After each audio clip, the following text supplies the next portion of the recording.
Le monde spirituel est divisé en deux camps. Nous avons le monde spirituel qui n'est pas le monde de la nuit. Il y a aussi le monde spirituel qui est un monde spirituel de la nuit et l'autre est un monde spirituel qui n'est pas un monde de la nuit. Parce qu'il faut comprendre les termes, chers frères et sœurs. Par exemple, lorsqu'on parle de l'inexistence n'est pas l'invisible. Beaucoup de gens pensent quand on dit que les anges sont invisibles, ils n'existent pas. L'inexistence, c'est quelque chose qui n'est pas là. C'est du néant, il n'y a rien. Mais l'invisible, c'est quelque chose qui existe, mais qu'on ne le voit pas. Donc les anges ne sont pas inexistants, mais les anges sont invisibles. Dans leur monde, ils ne sont pas invisibles. Parce que l'invisibilité dépend du monde où vous vous trouvez. Dans le monde des microbes, ils sont invisibles pour nous. Mais quand on met le microscope, on peut voir les microbes ici devant. Mais là, avec l'œil de l'homme, les microbes ne sont pas visibles. Les anges sont invisibles pour nous les êtres humains. Mais dans l'au-delà, dans le monde spirituel de Dieu, ils ne sont pas invisibles. Quand Jean a eu l'accès d'aller dans le monde spirituel, il a vu des choses. Il a vu des anges. Il a vu les 24 vieillards. Il a vu les êtres vivants. Il les a vus ouvrir, les anges ouvrir des seaux. Il y a même des seaux. Il a vu même un arbre dans le paradis. Il a vu beaucoup de choses. Et ces choses-là existent, mais sont invisibles. C'est pareil avec le mot immortel et éternel. Attention, éternité n'est pas l'immortalité. L'immortalité, c'est quelqu'un ou quelque chose qu'on ne peut pas tuer. Mais l'éternel, c'est quelque chose qui ne s'arrêtera pas. Et Dieu, Paul dit que Dieu, en lui, il y a l'immortalité. La seule personne, entité, notre Dieu, qui est immortel et éternel. Donc bref, nous devons comprendre que dans le monde spirituel, il y a une partie dans le monde spirituel identifiée comme le monde de la nuit ou le monde des ténèbres.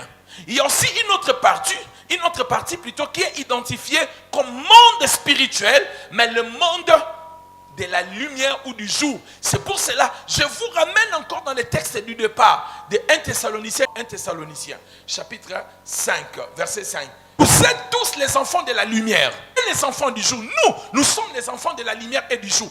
Dans le monde spirituel, nous sommes du côté du monde de la lumière et du jour. Nous ne sommes pas de la nuit. La nuit dont la Bible parle ici, ce n'est pas un temps dans le temps.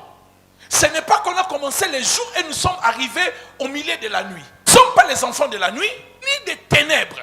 Donc ici, on est en train de montrer deux camps. Il y a un camp dans le monde spirituel qui est de la nuit ou des ténèbres. Il y a un autre camp dans le monde spirituel qui est de la lumière et du jour. Nous voyons déjà deux camps établis ici. Le royaume de la lumière et le royaume des ténèbres.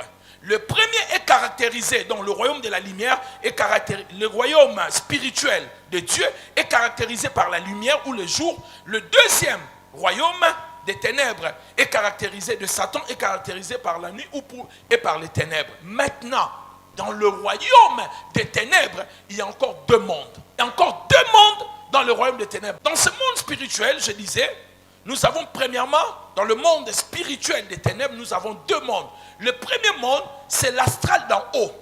Le monde astral d'en haut, et nous avons aussi le monde d'en bas. Dans le monde astral d'en haut, c'est là où les termes comme voyage astral, je vais en parler tout à l'heure, est utilisé. Sortie du corps volontaire est utilisé. Or, un chrétien ne peut pas sortir de lui-même, de son corps. C'est quelque chose qui n'existe pas. Si on vous enseigne cela, c'est de l'occultisme. Un chrétien, je vais vous démontrer des choses ici. Amen. Ne peut pas sortir de lui-même, de son propre corps. Mais attention, il y a des transports spirituels qui peuvent aussi se faire. Je vais vous les démontrer tout à l'heure. Retournons d'abord sur ce que j'étais en train de dire. Maintenant, il faut comprendre, mes bien-aimés dans le Seigneur, lorsqu'on parle de cela, on parle de l'astral. L'astral d'en haut, donc ça veut dire c'est un monde des ténèbres, mais où les gens partent là-bas par un voyage astral, par la sortie volontaire de leur corps. Et nous avons aussi, d'autres personnes appellent cela à tort, voyage, le monde astral en bas. Mais ce n'est pas ça, mais c'est plutôt le monde spirituel d'en bas. Le monde spirituel de Satan est subdivisé en deux. Il y a un monde spirituel en haut, et il y a un monde spirituel, quelqu'un est avec moi. Très bien. Et dans le monde spirituel d'en bas, il y a des esprits des mondes qui sont évoqués. Lorsque Satan veut utiliser quelqu'un qui opère avec les esprits démoniaques d'en bas, il utilise les esprits des morts, ce qu'on appelle la nécromancie. La nécromancie, c'est la capacité d'aller interroger les morts. Attention, attention, attention, Église. Dieu n'a jamais dit que la nécromancie n'existe pas. Parce qu'aujourd'hui, nous disons des choses. Oh non, les morts ne peuvent pas parler. Que personne ne vous trompe, les morts parlent. C'est pas pour rien, Dieu a interdit qu'on puisse évoquer les morts. Si Dieu a interdit parce qu'il sait qu'on peut parler, les morts peuvent parler. Mais les moyens que Dieu a choisis pour que les hommes écoutent la volonté de Dieu, c'est par le Saint-Esprit à travers les canaux de Dieu. C'est pour cela que Dieu nous a interdit d'écouter les morts et de les évoquer. Mais, enfin, je ne dis pas mais, je vais dire que ça existe. Lorsque le roi Saoul se retrouve en difficulté, il est parti vers Endor, je crois. Il est parti consulter une femme qui évoquait les morts. Et il a dit, j'ai besoin que tu me fasses remonter le prophète Samuel. Cette dame a fait remonter le prophète Samuel. Écoutez, lorsque Samuel remonte ce qu'il dit, il dit, je vois quelqu'un sortir comme, il a un visage de Dieu. Il a vu Samuel comme un Dieu en train de monter sous la terre. Il a fait sortir Samuel. Et écoutez Samuel, quand il sort, il dit à Saoul, pourquoi tu as troublé mon repos? Il était dans les repos. Et il a prédit des choses. Il a dit à Saoul, voici ce qui va t'arriver, tu seras mort. Et puis ce qu'il avait dit, c'est ce qui est arrivé. Mais le Tout-Puissant nous a interdit, à nous les enfants de Dieu, d'aller évoquer les morts. Je vous dis, ça existe, donc ne soyez pas étonnés, quelqu'un qui vous dit que, oh, on nous a parlé. Notre grand-mère qui est morte, elle nous a parlé. C'est un démon qui parle, prenant le visage de sa grand-mère. C'est comme je vous avais dit, Dieu ne nie pas qu'il y a d'autres dieux. Mais il dit qu'il est le véritable Dieu. Parce qu'il a dit, tu n'auras pas d'autres dieux devant moi. Lui-même, il reconnaît qu'il y a d'autres dieux.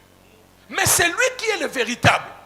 Donc tu ne peux pas prendre ces faux dieux-là et les placer devant moi. Mais Dieu n'a jamais dit qu'il n'y a pas de faux dieux. La nécromancie, ce sont des termes. Le mot nécro, c'est lié aux morts. Comme nécrologie, on fait la biographie plutôt de quelqu'un qui est décédé. Nécropole. Donc il y a toujours le mot nécro devant qui est mort. Amen. Est-ce que quelqu'un est en train de me suivre ici?